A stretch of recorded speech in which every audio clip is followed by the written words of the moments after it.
Hey, shalom, shalom from your Dutch Uncle John, here to tell you what it is about Joseph Part 3. Now, Joseph Part 2, remember, we didn't talk about Joseph very much. It was the Tamar-Judah story. Okay, but before we go into Joseph Part 3, we have a little dirty laundry to air from Joseph Part 2. When I showed you the name, remember there were 5 times where Yaakov had an extra vav in his name, and there was 5 times when Elijah was missing a vav. And we showed this picture here, and I had misspelled Elijah, Eliyahu. It's Aleph Lamed Yud Hey Vav. Okay, and I had, doesn't matter what I had. This is the correct slide. So sorry about that, and points to the guy from Bulgaria who caught it. Okay, let's go on and do a little bit of review. Remember Joseph, he gets sold into Egypt, and then the brothers in chapter 37, they took Joseph's multicolored coat, tunic, and they slaughtered a male goat, and they dipped the tunic in the blood. And then in chapter 38 was Judah Tamar. Remember, in Tamar, she took that veil and covered herself and dressed up like a prostitute to get Judah to sleep with her. And then in chapter 39, you have Joseph down there working for Potiphar, and he raises Joseph to number 2 in the household, and the wife tries to seduce him, and he runs out, but she grabs his coat and then accuses him to her husband that, hey, look what your Hebrew boy has done, trying to rape me. And in all 3 of those, we've had deception by garment, 3 chapters in a row.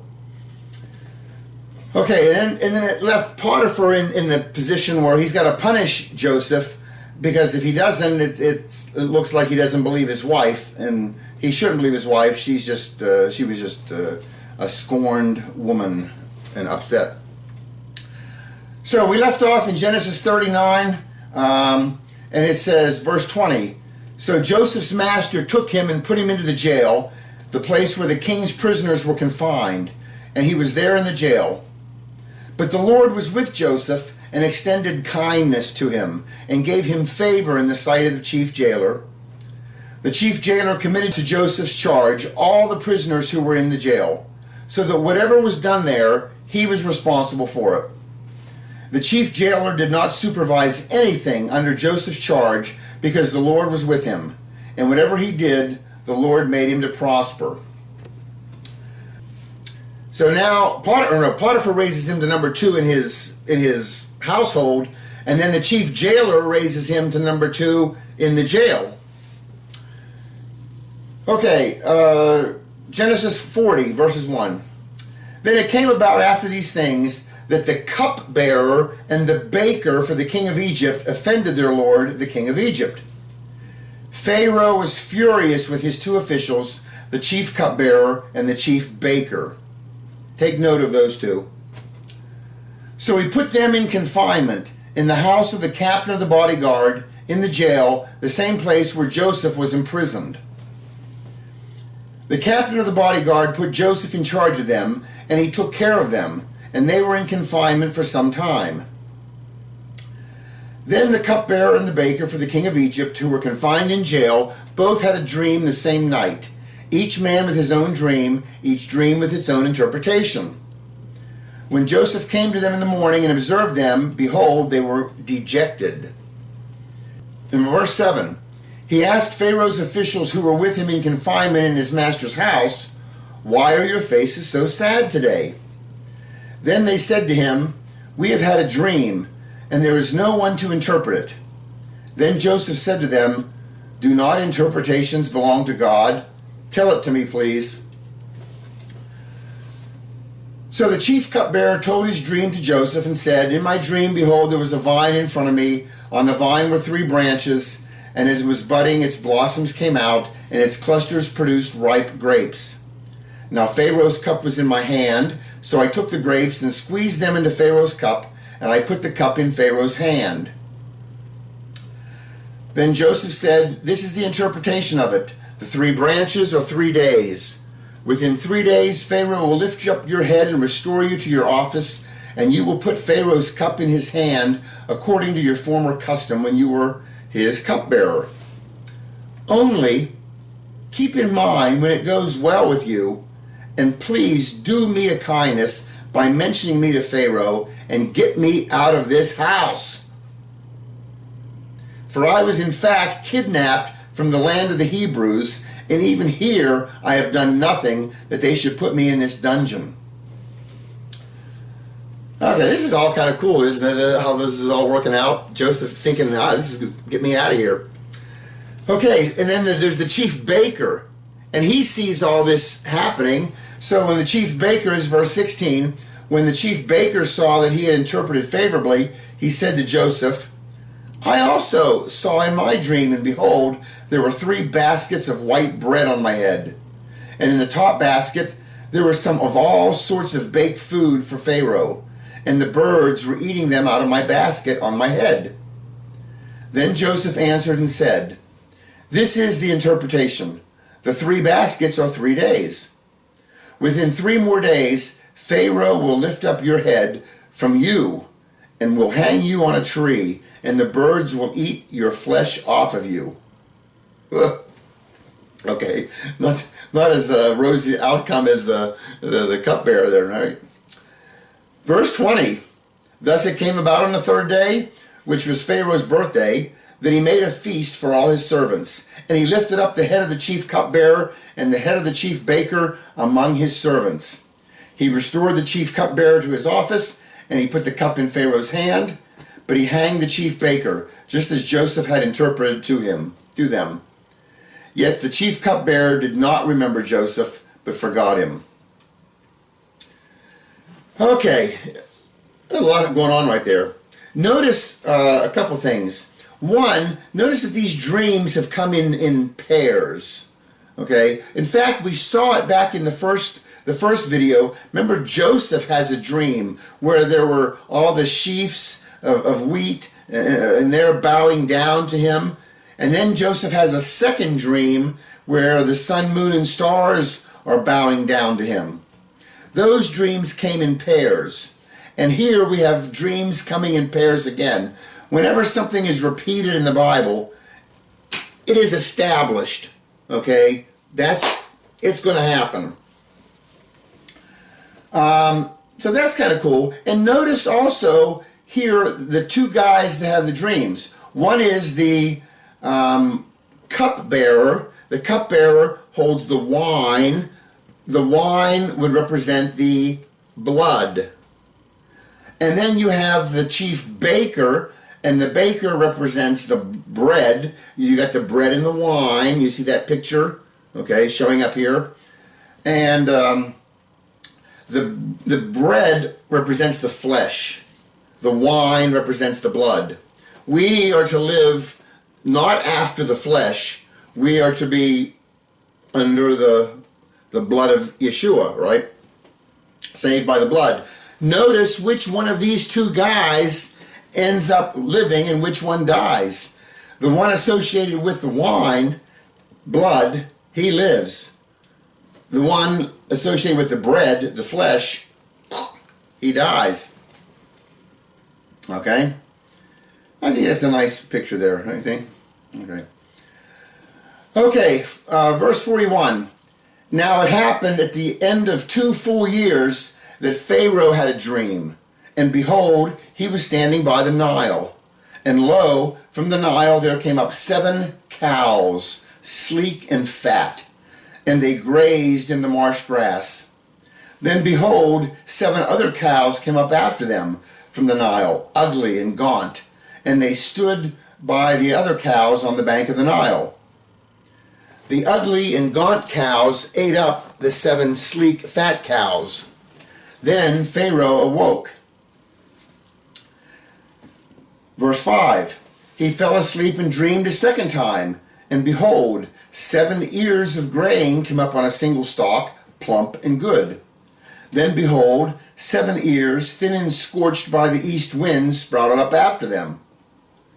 The thin ears swallowed up the 7 plump and full ears. Then Pharaoh awoke, and behold, it was a dream. Now in the morning his spirit was troubled, so he sent and called for all the magicians of Egypt and all its wise men, and Pharaoh told them his dreams, but there was no one who could interpret them to Pharaoh. Okay, again, Pharaoh now has two dreams, where you have the 7 cows, sleek cows coming up and devouring the 7 plump cows. You have 7 sleek ears of corn or grain coming up and devouring 7 plump ears of grain. Again, the dreams are coming in pairs. So whatever the interpretation of the dream is, it is established. And it was interesting, in verse 6 it says that those thin ears, they were scorched by the east wind. The east wind, whenever things coming from the east, it's always is bad, scorching, destroying. Okay, when Jonah is sitting outside the Nineveh, and there's a plant grows up, it's an east wind that comes and destroys that plant. When Yeshua returns, it's like lightning coming from the east to the west. Jesus is going to return and destroy his enemies. Okay, coming from the east bodes destruction. Okay, interesting little tidbit there. I'm not going to charge you for that one. Okay, Genesis 41. Then the chief cupbearer spoke to Pharaoh, saying, I would make mention today of my own offenses. Pharaoh was furious with his servants, and he put me in confinement in the house of the captain of the bodyguard, both me and the chief baker. And we had a dream on the same night, he and I, and each of us dreamed according to the interpretation of his own dream. Now there was a Hebrew youth who there with us, a servant of the captain of the bodyguard, and we related these dreams to him, and he interpreted our dreams for us. To each one he interpreted according to his own dream. And just as he interpreted for us, so it happened. He restored me in my office, but he hanged him. So then Pharaoh sent and called for Joseph, and they hurriedly brought him out of the dungeon. And when he had shaved himself and changed his clothes, he came to Pharaoh. And Pharaoh says to Joseph, I have had a dream, but no one can interpret it. And I have heard it said about you that when you hear a dream, you can interpret it. Joseph then answered Pharaoh, saying, It is not me. God will give Pharaoh a favorable answer. So Pharaoh spoke to Joseph, and he says, in my dream, okay, well, I don't want to yada, yada, yada, because I don't want to yada, yada, yada scripture. But I also don't want to read the whole dream again. But he relays the entire dream to him, okay? Or 2 dreams. And again, I'm pointing out that there were 2 of them, okay? Whatever this is going to be, it's established. Okay. So, Joseph now is going to interpret them. In verse 25, he says to Pharaoh, Pharaoh's dreams are one and the same. God has told Pharaoh what he is about to do. The 7 good cows are 7 years, and the 7 good ears of grain are 7 years. The dreams are one and the same. The 7 lean and ugly cows that came up after them are 7 years, and the 7 thin ears scorched by the east wind will be 7 years of famine. It is as I have spoken to Pharaoh. God has shown Pharaoh what he is about to do. Verse 29, behold, 7 years of these 7 years, by the way, these are going to be very prophetic here. Verse 7, the 7s and the 7s, watch this. Right now we're doing a lot of reading, and it's going to get a lot of interpreting in a minute. Verse 29, behold, 7 years of great abundance are coming in all the land of Egypt. And after them 7 years of famine will come. And all of the abundance will be forgotten in the land of Egypt. And the famine will ravage the land. So the abundance will be unknown in the land because of the subsequent famine, for it will be very severe. Now, as for the repeating of the dream to Pharaoh twice, it means that the matter is determined by God, and God will quickly bring it about. So now let Pharaoh look for a man discerning and wise, and set him over the land of Egypt. discerning and wise. You remember, that's what Solomon asked for. God, give me wisdom and discernment. Ask for that on your knees at night. Wisdom and discernment. Verse 34. God has to answer that prayer. He has to give you wisdom and discernment if you ask for it. And you can't get it any other way. Verse 34. Let Pharaoh take action to appoint overseers in charge of the land, and let him exact a fifth of the produce of the land in Egypt during the 7 years of abundance. Then let them gather all the food of these good years that are coming, and store up the grain for food in the cities under Pharaoh's authority, and let them guard it. And let the food become as a reserve for the land for the 7 years of famine which will occur in the land of Egypt, so that the land will not perish during the famine. Now the proposal seemed good to Pharaoh and to all his servants. Okay, so a famine is coming. There's going to be 7 years of abundance and 7 years of famine. And we can prepare for it by saving up 1/5, and then we'll store it up and have it for the famine years. What is all this prophetically, and what does it represent? Okay, the 7 good years, the 7 good cows, the 7 good ears of corn, I think this is representative of the Word of God. The Word, we're going to have 7 good periods of the Word being spread. Okay, the Word, Jesus is the Word. Jesus also said He is the bread of life. Okay, it makes sense. All right, so how are these 7 periods manifest? Well, if you look in Revelation chapter 1, okay, verse 1, Revelation is the revelation of Jesus Christ, which God gave unto him to show unto his servants things which must shortly come to pass, and he sent and signified it by his angel unto the servant John. Okay, if you've seen my Revelation 1, 2, and 3 video, that would explain a lot here. Please look at that if you have the time. And they're long, but they are deep and good. By the way, the word revelation in Greek is apocalypsis. In Hebrew, it's hitgalut. But in the Greek, apocalypsis, you can put in they have gematria values. They don't call them gematria, they call them isosophy. But you can put in the values in the Greek. The word apocalypsis adds up to 1512, which is no surprise, 7 times 216. There's your 7 that God weaves into everything, right? And even more clever is that this 216 is 6 times 6 times 6, a number of the name of the Antichrist, which a prominent character in Revelation. Okay, now in chapter 2 and 3 of Revelation, it talks about these 7 letters that Jesus is writing, and he's writing them to the 7 churches. Ephesus, Smyrna, Pergamum, Thyatira, Sardis, Philadelphia, Laodicea. Those were 7 churches that were in existence all at the same time back then. They are also prophetically representative of the future of Christianity for the next 2,000 years from the time John's writing this. Okay?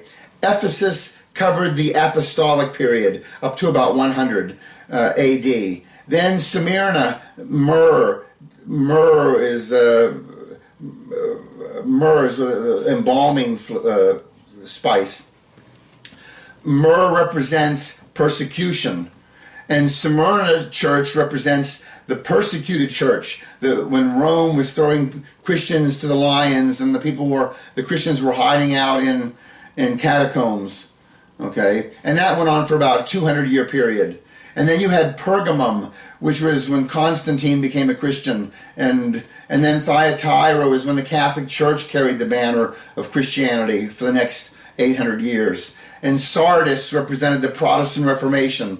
Philadelphia was the church of brotherly love, the true church. Laodicea is the end-time church. But these 7 churches are representing, some better than others, Christianity for the last 2,000 years. And they were that's where there's the opportunity we had for the last 2,000 years to be storing up the bread. And where's the bread coming from? It's coming from the churches. Okay? Then we're going to have 7 years of famine. And as you know, Yeshua, he came, he planted a seed, he went back to heaven, he's going to come back to harvest, he's going to come back for his bride. This is the rapture. He's going to take his bride away, and when he does, there is going to be a 7-year period of tribulation. The last 3.5 years, the Great Tribulation, okay? Jeremiah 37 talks about it. He calls it the time of Jacob's trouble. Alas, for the day is great, there is none like it, and it is the time of Jacob's trouble, but he will be saved from it. Daniel 9 talks about it. Remember the 70 weeks, okay, until all these things are going to have to take place. But he will make, 9:27, he will make a firm covenant with many for 1 week. That's 1 week of years, 7 years, okay? And when Antichrist is ruling and reigning, or trying to, over the world, there will be a famine of the Bible. Antichrist he does not want to share and will not share glory. He wants it all. So he's not going to allow Christianity, okay? So there's the famine. So the 2,000 years is representing the good, and then the 7-year tribulation is the famine. It's a nice picture here, hidden in the Jacob, or the Joseph story. Okay, Genesis 41:38. Then Pharaoh said to his servants, "Where can we find a man like this in whom there is a divine spirit?" So Pharaoh says to Joseph, "Since God has informed you of all this, there is no one so discerning and wise as you are. And you shall be over my house, and according to your command, all my people shall do homage. Only in the throne I will be greater than you." Pharaoh said to Joseph, "See, I have set you over all the land of Egypt." Wow, this is kind of interesting. Joseph, remember, at the end of chapter 1, the first video, he ends up in a pit. And then at the end of the second video, he's out of the pit and he's in a jail.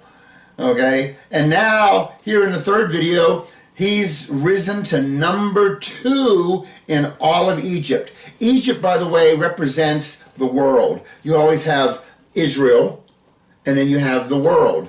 God's chosen, and the Gentiles, right? So, this picture of Joseph, a Jewish boy who goes to check on his brothers. You have Jesus, who God sends to come down and check on his brothers. The brothers are jealous of him. They reject him. They leave him for dead in a pit. Both Joseph, Jesus, they have him crucified. They don't crucify him, but they have him crucified by the Romans. Okay, do you see how they're going down, down, down? Jesus, Yeshua's death. Joseph is in a pit. He's in a jail. But Jesus resurrects. Jesus goes and sits at the right hand of God. Jesus becomes number 2 right after the Father. And Joseph, he's down in the pit of the jail. You see the allegory, the parallel? And Joseph's going to rise to number 2 in all the world. Egypt, the one that represents the world. So Pharaoh, now verse 42. Then Pharaoh took off his signet ring from his hand and put it on Joseph's hand, and clothed him in garments of fine linen, and put the gold necklace around his neck. He had him ride in the second chariot, and they proclaimed before him, "Bow the knee." And he set him over all the land of Egypt. Moreover, Pharaoh said to Joseph, "Though I am Pharaoh, yet without your permission, no one shall raise his hand or foot in all the land of Egypt." So he is made number 2 in the land. And notice, someone's going before him in the chariot and proclaiming, "Bow the knee." Whenever Joseph passes, you must bow the knee. There's another parallel there with Yeshua. What does Philippians 2, 9 and 11 say? Starting with 9. "For this reason also, God highly exalted him," Yeshua, and bestowed on him, Yeshua, the name which is above every name. So that at the name of Yeshua, every knee will bow, of those who are in heaven and on earth and under the earth. And that every tongue will confess that Jesus Christ is Lord, to the glory of God the Father. You see, there's the same picture. Joseph, everyone had to bow. With Jesus, everyone's knee will bow. Okay, Genesis 41:45. Then Pharaoh named Joseph Zaphenath Paneah, and he gave him Asenath, the daughter of Potipherah, priest of On, as his wife. And Joseph went forth over the land of Egypt. You know, we've talked about these other characters who are types of Jesus, okay? Adam, the Son of God. I don't want to rehash them every time, but Adam was definitely a Jesus type. Yitzhak, Isaac, take your son, your only son, whom you love, Isaac, and go sacrifice him on a mount, I tell you. Okay, there's a Jesus type.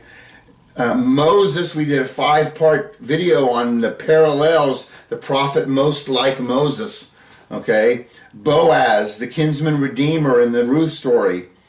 And now Joseph. These are all Messiah types. These are all Jesus types. And you'll notice one of the things about them is each one of them married a Gentile bride.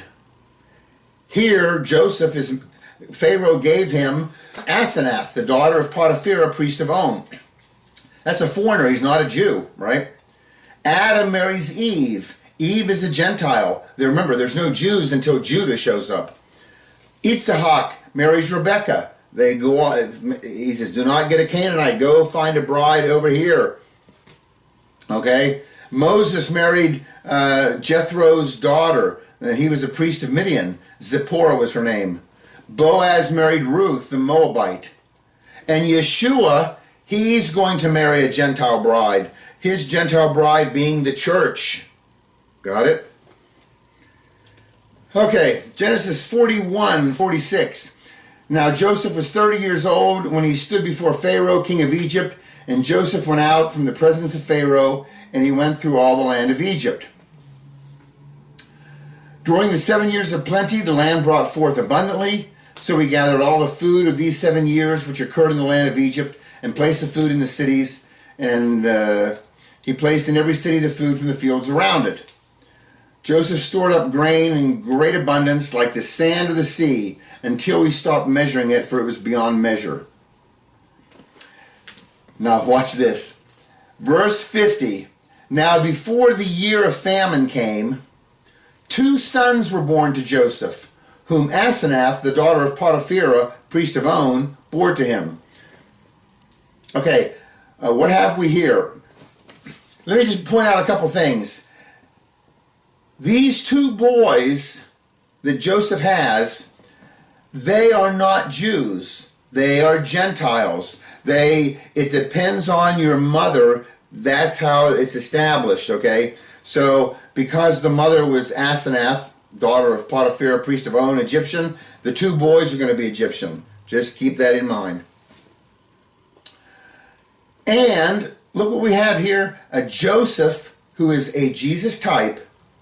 He takes the Gentile bride before the 7-year famine.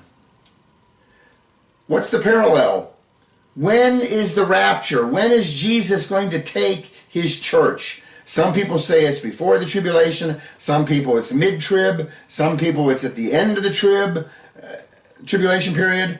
You understand? If this is an allegory, if this is a type picture, this shows Joseph took his bride, Jesus will take his bride, the church, before the 7-year famine, before the 7-year tribulation.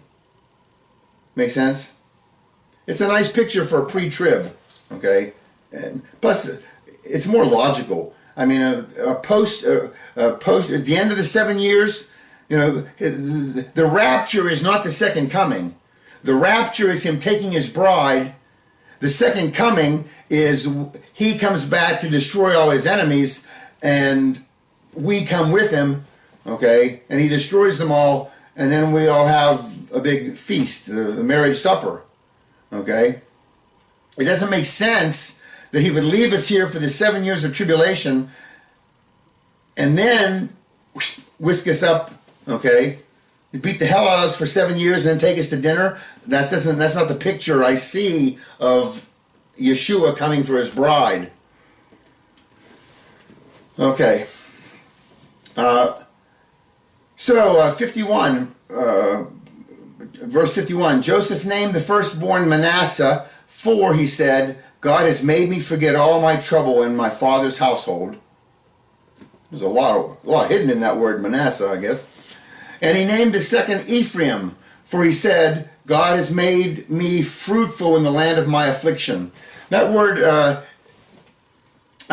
Ephraim, anytime you hear that Pei, Resh, Yud, and the Pei, remember, can be an F sound, like phone, P, P-H. Ephraim, okay?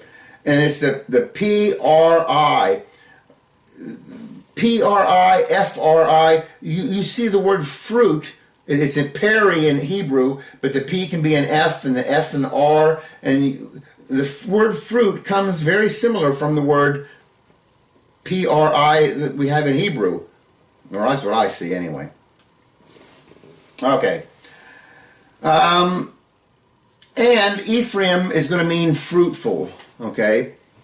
Bethlehem Ephratah. Anytime you hear that P-R-I, think of fruitfulness. Genesis 41:53. When the 7 years of plenty which had been in the land came to an end, and the 7 years of famine began to come, just as Joseph had said, then there was famine in all the lands. But in all the land of Egypt there was bread. 55. So when all the land of Egypt was famished, the people cried out to Pharaoh for bread, and Pharaoh said to all the Egyptians, go to Joseph. Whatever he says to do, you shall do. Wow, wait a minute. Boy, does that strike a memory, or a future memory. Because in John 2:5, remember, Jesus is at the wedding in Cana, and they run out of wine, and they ask his mother, and Mary says, his mother said to the servants, whatever he says to do, whatever he says to you, do it. It's the exact same thing. But with Joseph, it's with bread. With Jesus, it's with wine. There again, there's that bread-wine correlation. You see it? Okay? It kind of weaves itself through ever since the beginning.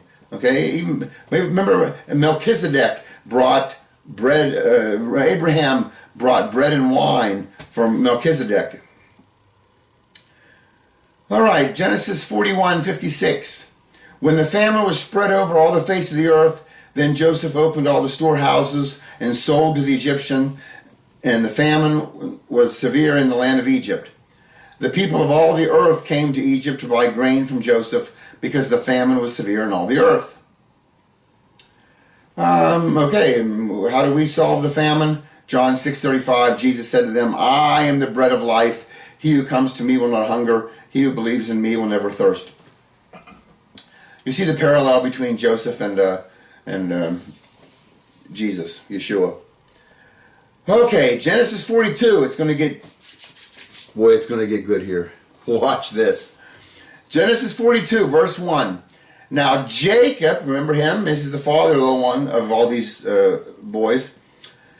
Jacob saw that there was grain in Egypt, and Jacob said to his sons, why are you staring at one another?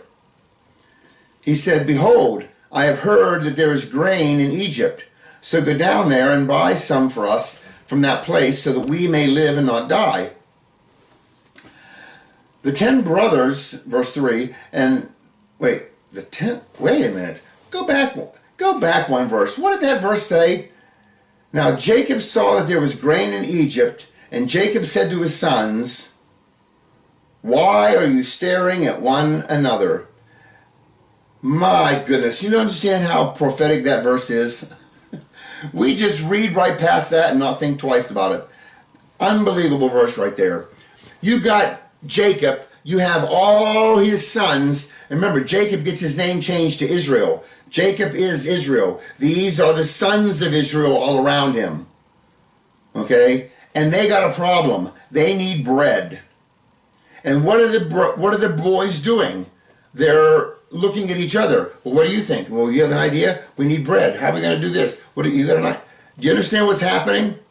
They are looking for the solution amongst themselves when the solution actually lies with the brother that they betrayed and is far, far away. Does that ring a bell? Because you have Yeshua, you have a promised Messiah coming. And the Jews are waiting and looking and anticipating their Messiah. But the Jews think that their Messiah, and they're correct, that the Messiah is coming from one of their own. Okay, that was the prophecy that he told Moses, right? I'm going to raise up a prophet from among your countrymen. He's going to be Jewish. So they're expecting a Jewish Messiah. But they're constantly looking at one another, who the Messiah might be, instead of the one that they betrayed, who's far, far away. You see that picture? Here, when I was in Israel, you'll see this poster everywhere. Okay, this is on the back of a road sign next to an oil tank. But this guy here, he is the Lubavitcher Rebbe, Rabbi Menachem Mendel Schneerson, of righteous memory. Okay, this rabbi, born in 1901, died in 1994. This rabbi, they believe, is the Messiah. Who's they? There are a group of Jews. The Jews break into different groups, just like Christians do. You have like your Baptists and your Presbyterian, your Methodists and Lutherans. The Jews have Reformed, and they have Conservative, and they have Hasidic, and they have Messianic, not many, but it's growing. They have, you understand, there's all different types of Judaism, okay? And there's one group, the Lubavitchers, who they believe that this guy was the Messiah, is the Messiah. Even though he died nearly 30 years ago or 25 years ago, it doesn't matter, okay? And if you ask, well, but he's dead. No, he rose again spiritually. Okay, you understand? But you'll go into airports and they'll have booths where they try to sign you up into their theological doctrine, okay? But it's funny because he's a Jew of modern descent, and notice, why are you looking at one another? They are looking to fellow Jews. In fact, you go around Jerusalem, depending on the neighborhood you're in, if this neighborhood has a rabbi and he's very old and he's 95 and he has a beard down to here and he's a very righteous man, they think, hey, for your consideration, we think this guy might be the Mashiach, the Messiah. And you go over to this neighborhood, and they have their synagogue, and they have their old rabbi, and they think maybe this guy is the Messiah. Okay, the Lubavitchers, they believe it, even though he's dead. Okay, but it's like this verse 42:1. Why are you looking at one another? Okay, it's a very prophetic verse, and we just kind of zip right over it all the time. All right. Okay, 42:3. Then 10 brothers of Joseph went down to buy grain from Egypt. But Jacob did not send Joseph's brother Benjamin with his brothers, for he said, I am afraid that harm may befall him.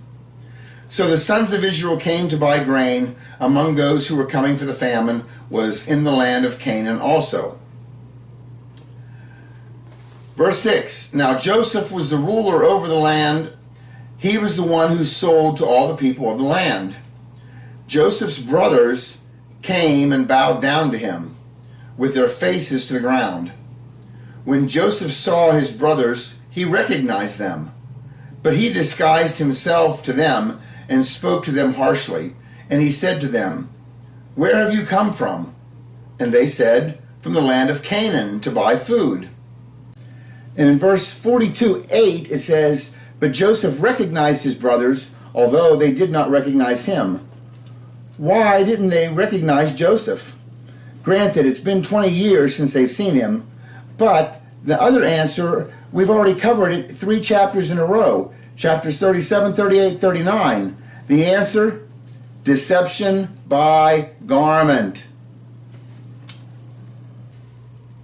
In fact, today, why don't the Jews recognize Yeshua, Jesus, as their Messiah? I'm going to tell you, and it's from experience. I learned this. I was in Israel with my very good friend, we won't mention names, and we were in some kind of, the Catholics had built a church over something, and we went in and looked at it, and we were coming out, and there's a gift shop. There's gift shops outside of every Catholic church in Israel. And in this gift shop, they had the rosaries and the Marys, but outside the gift shop, they had this giant picture of Jesus, okay? And you couldn't miss it. And I said to my friend, and I saw him looking at this big picture, and I said, "Who is that?" My friend said, "That's Jesus." I said, "No. I want you to realize that is not who I, John, Uncle John, John Costick, John E. Costick, that is not who I worship." It took not minutes, it took days. I think he's still registering this. Because the only picture of Jesus that is seen in Israel by the Jews, they see this guy who's got this big pumping heart here, and he's wearing scarlet, and he's got a big dome around his head, okay? This is who the Jews think is Jesus. And let me tell you, Yeshua is a strong Jewish man. He would never be caught wearing these clothes. I explained to my friend, my Yeshua that I worship, he is a strong Jewish man. He wears a prayer shawl. He wears talit.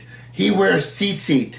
You understand? He follows what God instructed. This Jesus character that you're seeing, it's a creation of Gentiles. And honestly, if you're Jewish and you see this creation that we've made, that man has made of Jesus, that is as foreign to a Jew as a Buddha statue or an elephant god from India. Do you understand? They're all just as crazy and foreign to a Jew. A Jew's looking for his Messiah. His Messiah is going to be Jewish. He's not going to be wearing some crazy outfits. Okay? So there's a big prophetic picture here that Joseph's brothers, he recognizes them, but they don't recognize him because he's in foreign garments. And today, the Jews don't recognize Yeshua, and one of the big reasons, the biggest reason, God blinded them to it, but one of the things that contribute to that is that we've dressed him in foreign, in deception by garment, okay? Not only that, it continues. Look at the painting there, The Last Supper by Leonardo da Vinci, okay? I'm sure you've all seen this picture. This is the night, the Last Supper. This is the Passover, right? The Passover Seder. This is the dinner that you have the night before Passover, right? This is when Jesus said those most famous words, "Everyone who wants to get in the picture, get on this side of the table."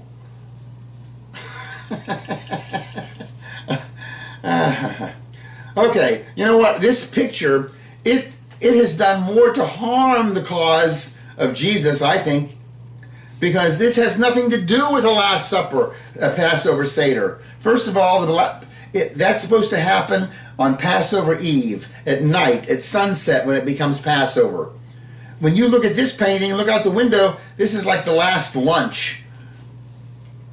It's also, Passover begins the feast of unleavened bread. Unleavened bread is made with no yeast. On this table, you got big puffy loaves of bread. Not only can you not eat them, they can't even be in the house. No Jew would be wearing these colors. Jews are going to be wearing a white prayer shawl or with maybe a stripe on it. Okay? This is some fanciful, crazy outfits. Okay? Renaissance. Also, at a Passover Seder, they'd be sitting on the floor.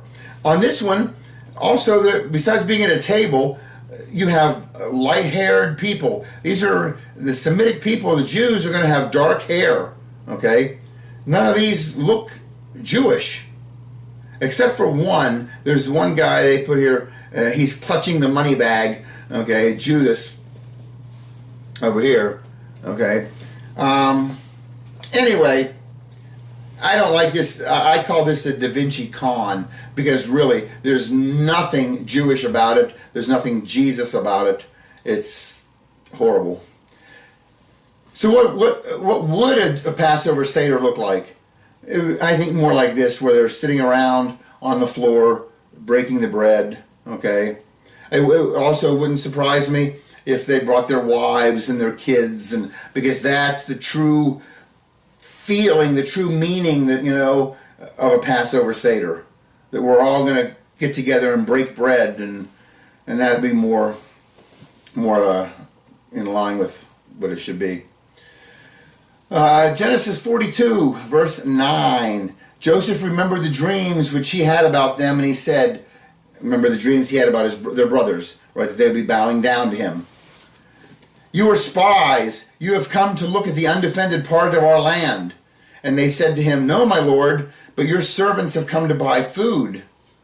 But they said, your servants are 12 brothers in all, the sons of one man in the land of Canaan. And behold, the youngest is with our father today, and one is no longer alive. Wow! Do you understand what's happening here? They're admitting to the guy the truth. I mean, Joseph's playing with them. You're spies, right? Just to get them. They deserve gotten. And they're, no, we are 12 brothers in all. Our father lives in Canaan. He still has a youngest son. He's back home. Truth. Tell him the truth. And one is no longer alive. That's interesting, that they acknowledge that there was another one.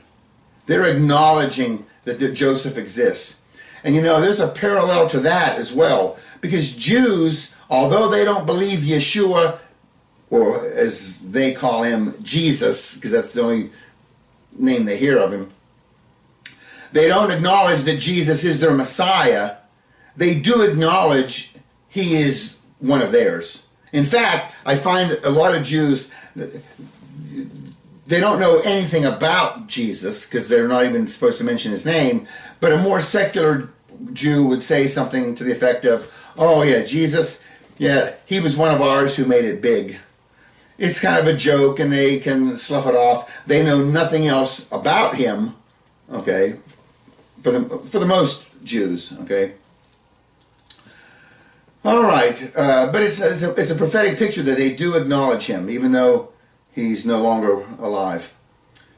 42:14, Joseph said to them, it is as I said to you, you are spies, and by this you will be tested. By the life of Pharaoh you shall not go from this place unless your youngest brother comes here. Send one of you that you may get your brother while you remain confined, that your words may be tested, whether there is truth in you. But if not, by the life of Pharaoh, surely you are spies. So he put them all together in prison for 3 days. You know, remember Joseph, that youngest brother, Benjamin, and Joseph, they share the same mom, Rachel. Rachel died giving birth to Benjamin. And Rachel was Jacob's favorite wife. So these two boys, Joseph and Benjamin, they hold a special place for Jacob. And Joseph and Benjamin have a certain bond because they are the brothers of the one wife who Dad really, really, really loved. And Joseph knows what these brothers, or he suspects he knows. He knows the brothers threw him in the pit. He probably assumes the brothers sold him. However it happened, he ended up sold in Egypt. But he knows what happened to him from these rat-fink brothers. And so he has to be concerned about his brother Benjamin. Just for his well-being. That's why he's asking them, bring your brother. Because he wants to make sure that these rats didn't do to Benjamin what they did to him.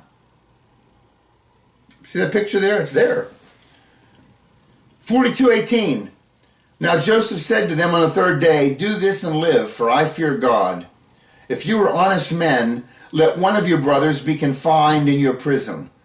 But as for the rest of you, go, carry grain for the famine of your households. And bring your youngest brother to me, so your words may be verified, and you will not die. And they did so.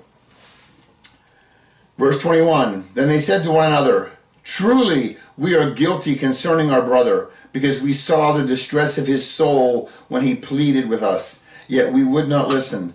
Therefore this distress has come upon us.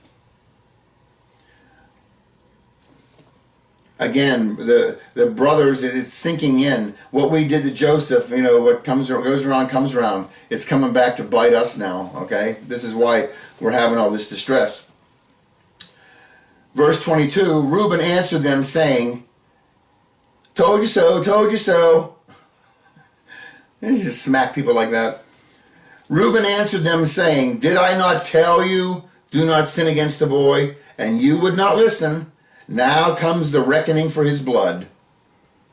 They did not know, however, that Joseph understood, for there was an interpreter between them. They don't even need an interpreter. Joseph grew up speaking their language. He's standing there listening to them. Okay, and Reuben, remember Reuben means behold, Ben, a son. Behold, a son. And Reuben said, didn't I say, don't sin against the boy? Behold the son, let's don't sin against him. Okay? And there's a parallel in John 19:5 when they bring Jesus, then came out wearing a crown of thorns and a purple robe. And Pilate said to them, behold the man. Behold the son, with Joseph, Reuben, behold the man, Jesus and Pilate. Genesis 42:24. And Joseph, he turned away from them and wept. But when he returned to them and spoke to them, he took Simeon from them and bound him before their eyes. Okay, so we have Joseph weeping here, and in John 11:35, the shortest verse in the Bible, Jesus wept. There's a little parallel between them there. But take note of this where it says, he took Simeon from them and bound him before their eyes. It's just a reminder of where Simeon lies in the list of kids. Reuben was first, Simeon was second. These are the sons of Leah. Okay, and Rachel doesn't have hers until the very end, right? All the 10 sons before, either Leah's maidservant or Rachel's maidservant has them all. Okay, 34:25. Now it came, this Simeon, that's what I was talking about. Simeon, it says that he took Simeon and bound him before their eyes. Okay, let me remind you who Simeon is. Remember, there was the story with Dinah. Okay, Dinah is their sister. All these boys that we're talking about, Jacob's boys, there's actually a girl involved, a daughter named Dinah. And they go and they meet this foreign king, or this king somewhere down here, and while they're there, the king's son, Shechem, he goes in and gets Dinah alone and rapes her. And when Dinah tells Jacob and the brothers, this is what's happened, Shechem did this to me, Jacob says, well, he needs to marry you, but he can't marry you unless he's been circumcised and accepts our God, which these people agree to do. And so when they get circumcised, the next night when they're in pain and recovering, Simeon and Levi, back in Genesis 34:25, each took his sword and came upon the city unawares and killed every man. So, I mean, this is just horrible. You got these people, this whole city agrees to believe in your God, and they go so far as to allow themselves to be circumcised, and while they're recovering, you go in and kill them all.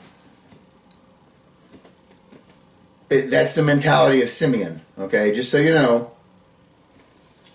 And at the end of Genesis, when Jacob is giving out all the blessings, the prophetic blessings to his sons, in verse 5 of Genesis 49, it says, Simeon and Levi are brothers. Their swords are implements of violence.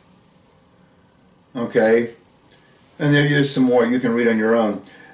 But Simeon is a bad guy. What did he do? He lamed an ox. What do you call it when you cut behind their foot? Okay. Hamstrung an ox. Okay. So it's interesting. It says that he's going to keep and bind up Simeon and let the others go back, and they have to bring Benjamin. Got it? Why Simeon? Well, I want you to look at this verse. This is unbelievably famous verse, Devarim 6:4, Deuteronomy 6:4. This is called the Shema in Hebrew. Hear, O Israel, the Lord is our God, the Lord is one.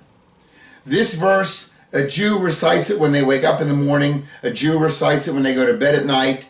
God says to take this verse, write it on your heart, write it on your doorpost, put it on your head and your arm when you go in the gate, when you go out the gate, teach it to your kids. This is huge, this verse.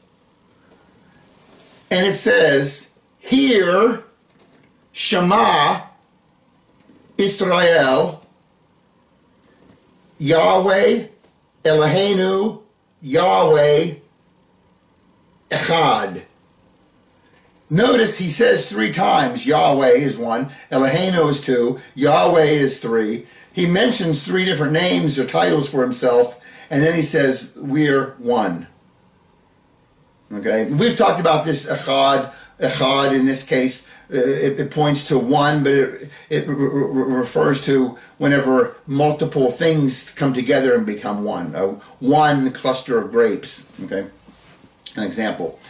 But that first word is Shema. Shema means hear, okay? And you know, Shema is where we get Shimeon. Shimeon is hearing. You can hear them in there, right? Shema, Shimeon. So the brother that they bound, Joseph had Shimeon bound while they went to check on their brother and bring back their brother. Okay? Verse 42:24, he turned away from them and wept. And when he returned to them and spoke to them, but he took Shimeon from them and bound him before their eyes. Notice, why don't the Jews believe Yeshua is their Messiah? Here's the prophetic thing right here. Their hearing was bound. Does that make sense? That's why they haven't heard it, because the prophetic picture. Remember, the Jews had to be supernaturally blinded so that they would reject the Messiah, so that they could have the Messiah crucified which he had to be crucified. We needed that perfect blood sacrifice. And by rejecting their Messiah, they are scattered all over the world. That's why the God of Israel is known all over the world. The Jews hearing and that was, you understand? And he says in the end, he's going to remove those scales from their eyes, and the Jews are going to recognize their Messiah. How can they not? You see, he's in every verse, he's in every word. He's probably in the spaces between the letters. Okay? In Romans 11:25, it reinforces this in the New Testament, in the Brit Hadashah. He says, "For I do not want you, brethren, to be uninformed of this mystery, so that you will not be wise in your own estimation, that a partial hardening has happened to Israel, until the fullness of the Gentiles has come in." He's letting you know part of this mystery, that the Jews have had their blinders put on. They've had their hearing hardened. Why? Because it forces them to be scattered. It causes the God of Israel to be known. We accept it, we Gentiles, okay? And their hardening has happened until the fullness of the Gentiles has come in. There's going to be a point where, okay, this is the final Gentile to accept. Then the Jews will see. Okay? 42:25. Then Joseph gave orders to fill their bags with grain, and to restore every man's money in his sack, and to give them provisions for the journey, and thus it was done for them. So they loaded their donkeys with their grain, and they departed from there. As one of them opened his sack to give his donkey fodder at the lodging place, he saw his money, and behold, it was in the mouth of his sack. When he said to his brothers, "My money has been returned, and behold, it's even in my sack," and their hearts sank, and they turned trembling to one another, saying, "What is this that God has done to us?" Notice this is happening at a lodging place. Okay, that's where they realize, oh my goodness, he's zinging us. Something's going on here, right? By the way, that in Luke 2:7 says, "And she gave birth to her firstborn son, and she wrapped him in clothes and laid him in a manger because there was no room in the inn." This is at an inn where the first example of betrayal to Jesus. This is a good trick question to ask somebody. You know, when was the first time that Jesus was betrayed? Before he was born, at the inn. There's no room. Sorry. Okay, right from before birth. Maybe betrayed isn't the word. What's the word? Whatever the word is. Okay, verse 42:29. Rejected. How about rejected? I like that. Genesis 42:29. And here, I'm not going to read them all because this is an endless video. In 29, the brothers came to their father Jacob. In 30, they said, "The Egyptian leader spoke harshly with us, and he took us for spies." In verse 31, we said, "We are honest men, we're not spies." In verse 32, he told them, "We are 12 brothers. One is no longer alive, and the youngest is with our father today." Verse 33, and the Egyptian leader said, "Leave one of your brothers with me." Verse 34, "Bring your youngest brother so that I know that you're not spies, but that you're honest men." And verse 35, and they emptied their sacks, and the money was in the sack. Here they're just retelling the whole story to Jacob. And their father Jacob said to them, "You have bereaved me of my children. Joseph is no more, and Shimeon is no more, and you would take Benjamin. All these things are against me." I understand Jacob's picture here, right? He's already lost 2 sons, and you want to take Benjamin, my favorite, now? And then Reuben, listen to this, verse 37, "Then Reuben spoke to his father, saying, 'You may put my 2 sons to death if I do not bring him back to you. Put him in my care, and I will return him to you.'" Gee, what an idea. Dad, I will take Benjamin down there and I will bring him back. But if I don't bring him back, you can kill 2 of my sons, 2 of your grandchildren. Like this is any kind of compensation. How ridiculous. You understand? Ah! You know, and this, you see this again. We were talking about Genesis 49, the whole, when Jacob is given all the prophetic prophecies there of his sons. When he talks about Reuben, Jacob summoned all his sons. We've said earlier, he was talking about Simeon and Levi. Here's what he had to say about Reuben. Reuben, you are my firstborn, my might, and the beginning of my strength, preeminent in dignity and preeminent in power. Uncontrolled as water, you shall not have preeminence, because you went up to your father's bed, then you defiled it, and he went up to my couch. Reuben did go sleep with one of Jacob's concubines, but he's uncontrollable. He's you know, and he's going to pay for that. He doesn't get the preeminence. Okay. And in verse 38 of Genesis 42, but Jacob said, my son shall not go down with you, for his brother is dead, and he alone is left. If harm should befall him on the journey you are taking, then you will bring my gray hair down to Sheol in sorrow. So he's pretty adamant he's not going to send Benjamin. Verse 3 of chapter 43. Judah spoke to him, however, saying, the man solemnly warned us, you shall not see my face unless your brother is with you. Judah, by the way, Judah's name means praise. In Hebrew, it's Yehuda. And I like to point this out. Yehuda is spelled Yud, He, Vav, Dalet, He. Notice there's a Yud, He, Vav, He in his name. That's Yahweh. And there's a Dalet in there. The Dalet, its picture is a door. So, how do you get to Yahweh? The door to Yahweh goes through Yehuda. And it really does. There's a door, and it's going through the word Yehuda. Okay? And sure enough, the Messiah does come through the line of Yehuda, of Judah. Okay? Micah 5:2 prophesies that it's going to happen. But you, Bethlehem, Ephratah, there's the Ephratah, remember, the fruitful.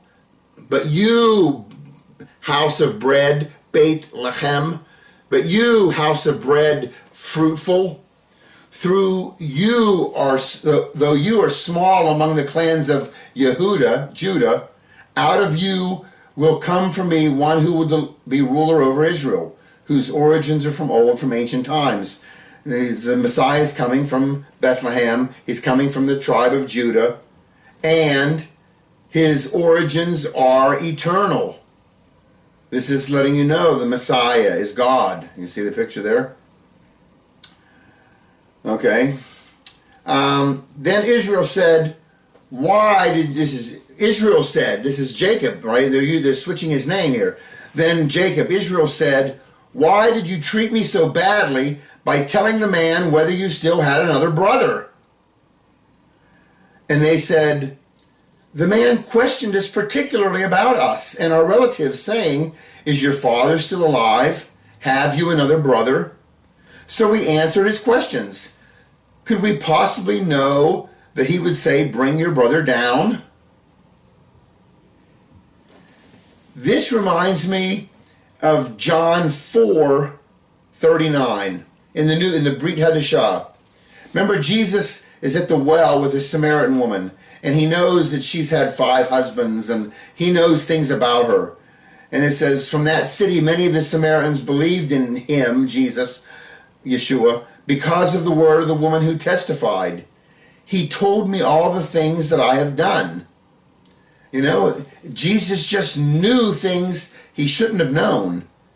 And you see that same picture here when the brothers are with with Joseph, you know, Well, he was asking these questions, do you have another brother? Is your father still alive? It's like he just knew. Then Judah said to his father Israel, send the lad with me, and we will arise and go, that we may live and not die, we as well as you and our little ones. Remember, there's a raging famine going on, right? They need food. I love this. Verse 9. Yehudah says, I myself will be surety for him. You may hold me responsible for him. If I don't bring him back to you and set him before you, then let me bear the blame before you forever. And for if we had not delayed, surely by now we could have returned twice. This is nice. This is so nice. Reuben's idea is, listen, if I don't bring him back, kill my 2 sons. Judah is taking more responsibility. Judah is saying, I will be responsible for him. Hold me responsible. Well, that's nice. If you remember, Judah was the one who said, what does it profit us if we kill him? Let's sell him. You understand? That gives you the mentality of Judah. What does the profit us to kill him? Let's sell him. We also have Judah. Remember, Judah was the one who said, she's pregnant. She needs to be burned. Have her burned. Okay? So Judah is a rapscallion, isn't he? But it seems like he's coming around here. Okay? That he's going to take the blame. Then their father Israel said to them, if it must be so, then do this. Take some of the best products of the land in your bags and carry down to the man as a present. A little balm, a little honey, some aromatic gum and myrrh, pistachio nuts and almonds. And take double the money in your hand, and take back in your hand the money that was returned in the mouth of your sacks. Perhaps it was a mistake. Notice Israel, he's doing the same thing he always is. Jacob is kind of a manipulator, an opportunist. The heel grabber was his name, right? Yaakov, the heel grabber. He always is trying to control and manipulate. And here he's kind of doing the same thing. Instead of just, all right, when you go back there, here, take some bribes. Here, take some balm and some honey and some gum and myrrh and nuts.